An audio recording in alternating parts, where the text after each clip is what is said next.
শুধু জল আর আকাশ দেখি, কিন্তু নিচে এত জীবজন্তু, ওরা দেখতে কত সুন্দর। এগুলো এলো কোথা থেকে?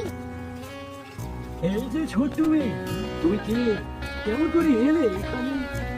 আমি কিরণ। আমাকে তো দানব পৃথিবী থেকে তুলে এনে এখানে বন্দি করে রেখেছি। কিন্তু তুমি তুমি কি গো? আর তুমি কথা বলতে পারো? আমি তো ভেবেছিলাম শুধু মানুষই কথা বলতে পারি। আমি কচ্ছপ। সকলে আমাদেরকে কচ্ছপ নামেই জানে।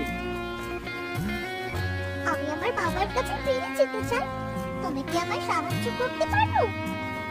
এখানে অনেক জীব আছে যারা তোমাকে সাহায্য করতে পারে, কিন্তু সাবধান, জল রাজ্যের নিয়ম কঠোর।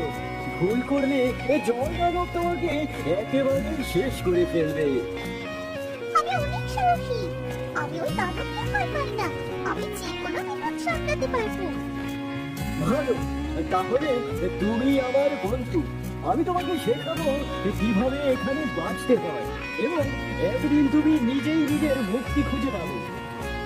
আহা, তোমরা কত সুন্দর। তোমরা আমার কাছে আসবে? আমার এখানে একা থাকতে ভীষণ ভয় করছে। ওটাই কি তবে জলের রাজপ্রাসাদ? ওখানে কি ওই দানব বাস করে? হ্যাঁ গো, হ্যাঁ, ওটাই ওই দানবের প্রসাদ। আগে আমাদের এই রাজ্যে একজন ভালো রাজা ছিল, কিন্তু একদিন এই দানব আমাদের রাজা রানীকে কোথা থেকে ঢুকিয়ে ফেললো। এরপর থেকে সে আমাদের রাজ্যের রাজা হয়ে গেল।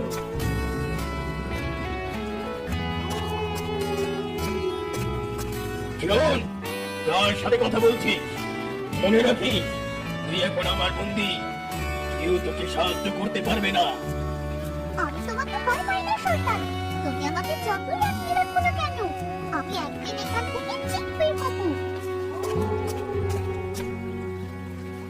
এ কি? ওটা কি? তেমন অদ্ভুত দেখতে। অর্ধেক মানুষ, অর্ধেক মাছের মতো, কিন্তু অমন করে পড়ে আছে কেন? কি হয়েছে ওর? ওকে কি তবে শয়তানটাই বন্দি করে রেখেছে? ওকে কি আমি সাহায্য করতে পারবো?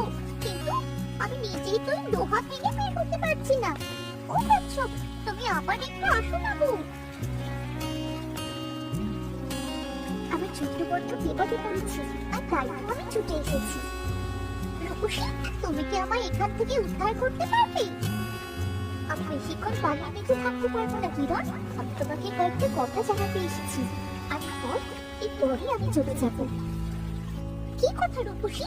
আমার তাড়াতাড়ি বলো। কিরণ, শান্ত হও। আমি বলছি, মন দিয়ে শোনো।